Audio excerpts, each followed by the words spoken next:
Wishart. Thank you ever so much, Madam Deputy Speaker. And can I first congratulate the Right Honourable Member for Tatton and the Honourable Member for Bristol East for raising this very important issue. And I think it's been a largely consensual debate. I'll try not to spoil that tone, and perhaps surprisingly, Madam Deputy Speaker, not by much anyway, I'll say to the Minister. But I'll start my remarks by saying it's almost unbelievable that here we are in 2022 and we're here discussing food security. But such are the range of issues that we now have to confront that this is increasingly becoming a pressing problem. And there's no doubt that the war in Ukraine has had its effect, just as the recovery from COVID has forced us all to look at this agenda. And governments throughout this world are now looking at their strategies to deal with what is quite clearly an emerging crisis. But it's not just here in the developed world. We have to look at what's happening in the developing world. And I think the International Development Committee reminded us of that issue, because where we have the war in Ukraine, recovery from COVID, we also have the climate crisis. And some of the biblical pictures that we've seen, particularly from the Horn of Africa, I think would chill any member of this House to the bone. But in the UK, we do have a particular and distinct problem. And the one word that's not been mentioned at all today, which is really surprising, is the word that's caused most of the issues that we have in this country: Brexit. Yeah, I'll say it, Brexit.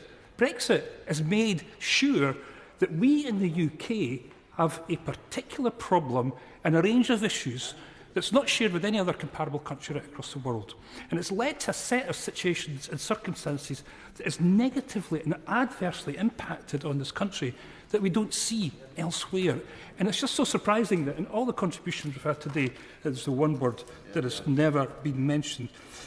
Then we've got, as well as Brexit, the other thing that's not been mentioned is some of the economic policies that have been created by this government that have made things so much worse. We have inflation in this country at 10.1%, way above anything else that we see in the rest of Europe and the rest of the developed world. We have negative GDP where everybody else is growing. Now, food prices are way above the 10.1% headline inflation rate. Food prices have jumped by 14.6%, led by the soaring cost of staples such as meat, bread, milk and eggs.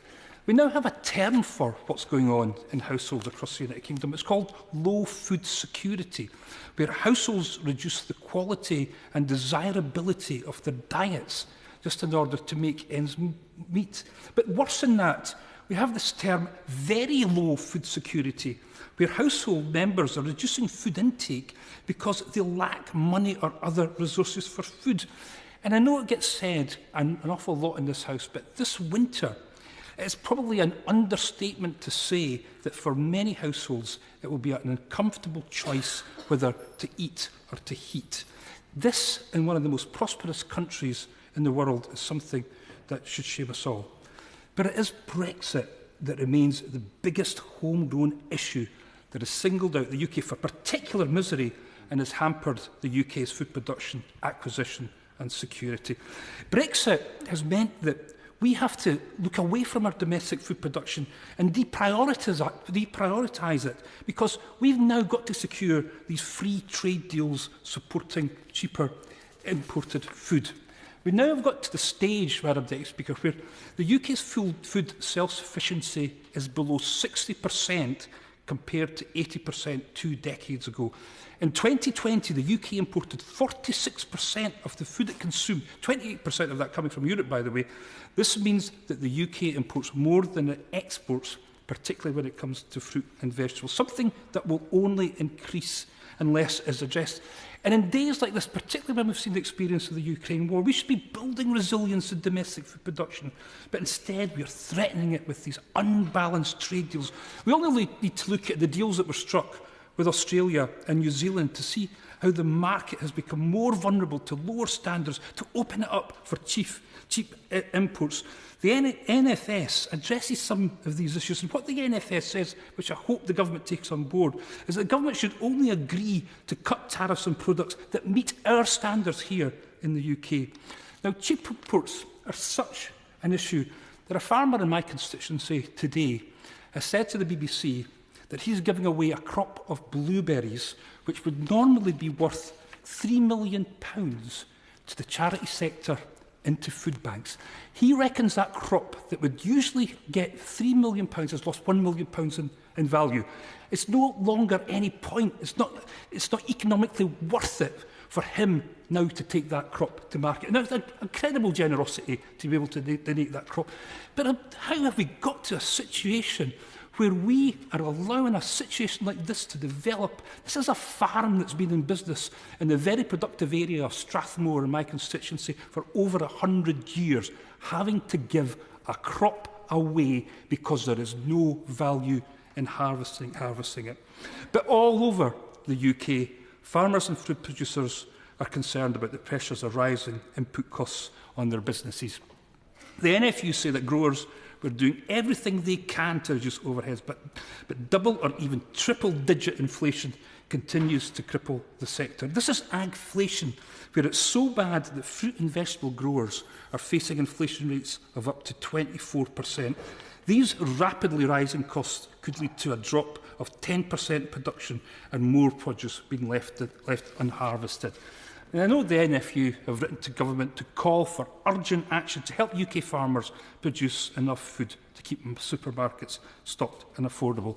Now, I like this strategy. I think it's a very good thing, and I hope the government implement it and make sure that they do look at the recommendations, take them seriously. Recommendation 8 calls for a guarantee that agricultural payments will stay in place to 2029. This now has to happen to create a semblance of certainty. Recommendation 11 also says that the £1 billion should be invested in innovation to create a better food system. So far, the government have not committed to this. In fact, all we're hearing about is closing budgets. Thankfully, in Scotland, agricultural support is entirely devolved, and we are crafting a new agriculture bill as we speak just now. We are consulting with the sector about the way forward. But unlike the UK's approach to farm subsidies, the Scottish Government is maintaining a singular fund that will maintain pre-Brexit levels of support for farmers. The Scottish Government are doing everything they can within our limited powers and our budget envelope to ensure food security, and they are consulting on this bill to make sure that that happens. And at the heart of that bill will be to support active farming, delivering high-quality, sustainable, affordable food while delivering on climate change and biodiversity. But we're doing so much more. And I want to touch on the free school meals raised by the honourable member from Twickenham, because we have the most generous universal free school meal entitlement of any UK nation. In Scotland, all children from primary 1 to 5 are entitled to free school meals during term time, as well as all children from households in receipt of universal credits. This saves an average £400 per year. Combine this with the Scottish Child Payment, which has just been doubled to £20 a week, which will be increased to £25 in November, which will also help Scottish families. So we are doing what we can to ensure that we help our constituents and the people of Scotland through this just now. But we need to have the recommendations in this strategy, this very, very good piece of work, implemented as quickly as possible, and we need to do more to ensure that we are food secure and doing what we can to help and serve our constituents. Mr. Sagna.